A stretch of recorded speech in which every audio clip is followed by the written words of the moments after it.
Souvent, on les culpabilise, on dit bah, c'est dans la tête, etc. Alors que finalement, il y a peut-être une cause, une maladie du sommeil à chercher, qui sera traitée et tout rentrera dans l'ordre, sans somnifères, sans tous ces trucs qui sont aussi assez décriés. Le manque de sommeil, non seulement altère les performances cognitives, entraîne des troubles de concentration, de vigilance et de mémoire, mais aussi récemment a été démontré une surmortalité cardiovasculaire liée au manque de sommeil. Pour améliorer son sommeil, déjà, bon, il y a aussi un changement sociétal, donc on a l'ère du numérique qui est arrivée, donc effectivement on a tendance à regarder les réseaux sociaux plus tard le soir et c'est très chronophage. Ça, c'est vrai qu'il faut limiter un peu ces temps exposés à la lumière bleue qui va en plus altérer le sommeil et est source d'insomnie. Respecter ses cycles de sommeil et pas être en dette chronique de sommeil, c'est-à-dire si vous êtes programmé génétiquement pour dormir 8 heures, ben, il faut dormir vos 8 heures et respecter des horaires fixes, c'est-à-dire se coucher toujours à la même heure, se lever toujours à la même heure si possible. C'est vrai que c'est quelque chose qui est très bien. En France, culturellement, alors la sieste est dans le sud de la France en tout cas bien connue,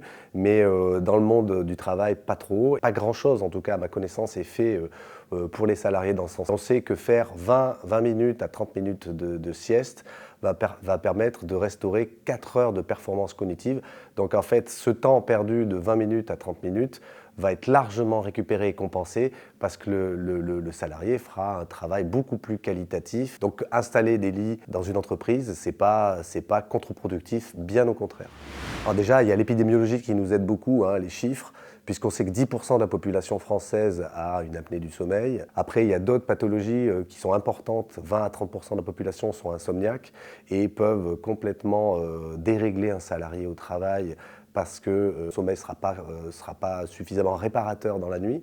Et donc, le lendemain, il va être moins performant au travail, moins concentré, peut-être irritable, prendre tout à cœur par rapport à son supérieur quand on va lui dire quelque chose. Et alors qu'il faut peut-être justement faire un examen du sommeil pour pouvoir ensuite le traiter et que tout rentre dans l'ordre.